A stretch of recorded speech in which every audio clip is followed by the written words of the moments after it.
Hello, and here we are again with the UDR complete rebuild.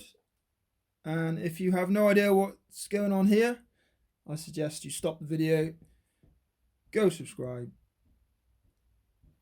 and then you'll find out on the videos previous what's been going on.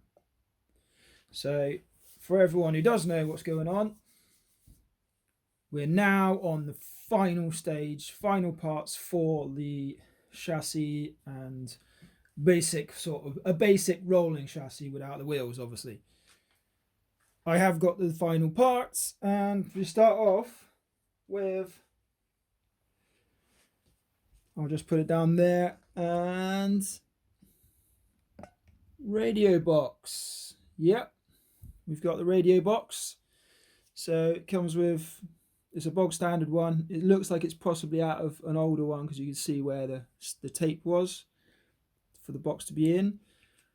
I imagine I'll just be going with a FlySky again, so it will just be a standard box. I have got a couple of spare ones, so I could probably chuck one of those in it.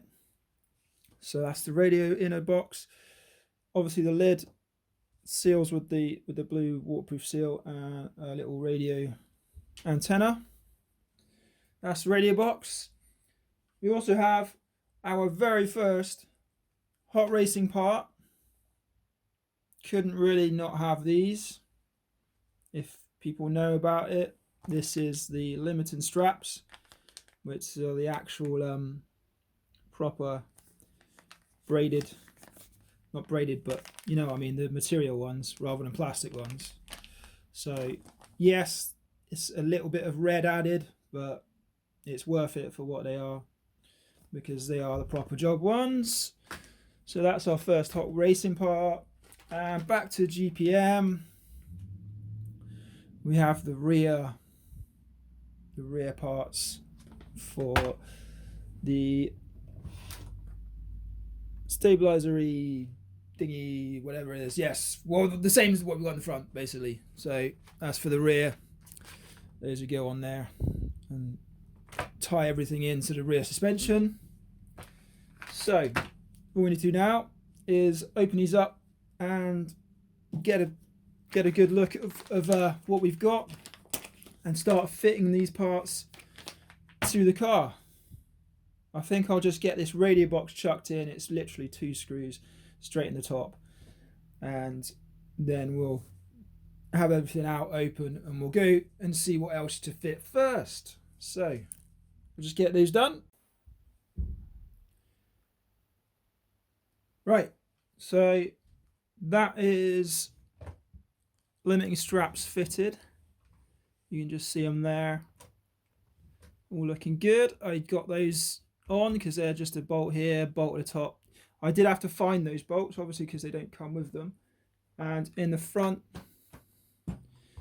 just show you the box in there. Just screwed the box down and then loosely put the lid on and the aerial in. Obviously, I'll have to take that up to get a box in. And next job is these. So I've put them together with some Loctite. Got to get your Loctite in there because it's metal to metal. Top and bottom bolts in there, and then you've got one final one goes into the bottom, and that's into plastic. So I have put a little bit of Loctite on there, but then I just realised it's only into plastic, so it doesn't matter. But right, so we've got to get these on. So basically these go onto the bar at the top where it is there, and hopefully they feed through to the bolt. Might have to drop the bolt just to get them through, and then this one goes down onto here, so it's going to look something like that with the bolt through. And then we'll get both of those on, left and right. Obviously it's got the classic left R and L on there, and the awesome sort of GPM written on it. It's going to look really good. Get those on and I'll come back to you when it's all done. And you can now see the tie rod is in place and it works really well. It looks amazing action on the suspension now. It actually does help a little bit to bring it back up. And that is our suspension on the back fully done. So we've got the limiting straps, if I can faff this around and get it right, limiting straps to stop it coming too far down, tie rods to tie it all in, so you can just sort of see the back trying to go up there as well, shocks for suspension, and all the drive shaft in there. So we are finally finished with this on the suspension and sort of chassis area. These ones, because it's aftermarket, they do take a bit of sort of fiddling and pushing about to get them to go in properly. The screw doesn't like going metal to metal through there, where I think the original ones are plastic, so it probably just sort of works its way through a lot easier. And apart from that, they're pretty good. They fit all right, they look all right, they look the same, and I'm sure they are going to make it go a lot better. So yeah, that's rear and front done. So far, the only things I have noticed on this vehicle is it's not really designed to have no wheels on it. I don't know how I'm going to sort of get around it apart from getting the wheels on there. The front pins that go through, they just sort of go through here and then get locked by the discs. They don't want to stay in if there's no wheels on it, because you're not getting that sort of pull against the end there. They're just all a little bit too sort of loose and moving around, and they just come out quite easy, especially on the fronts. I'm getting the bearings sort of coming out of the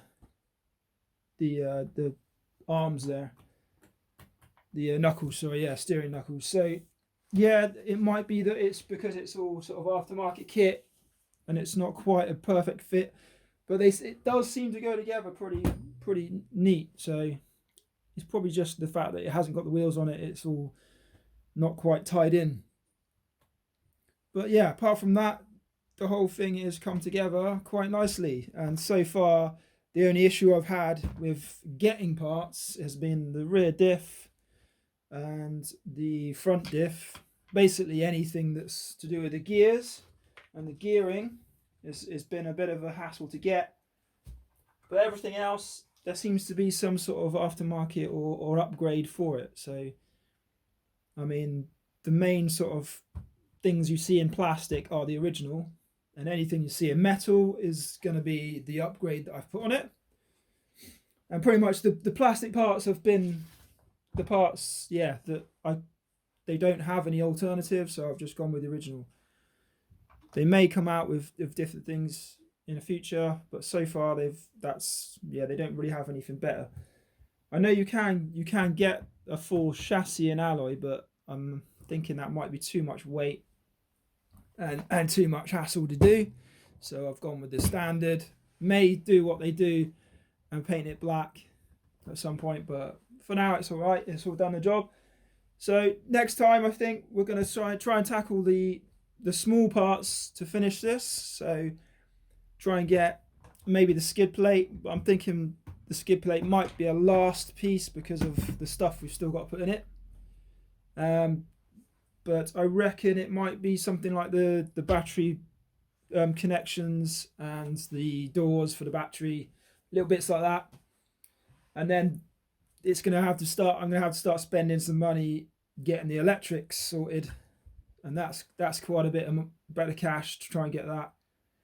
I may well get a steering servo. That's not too much money. I do know ones like the one I've put in the Jeep in the Axial.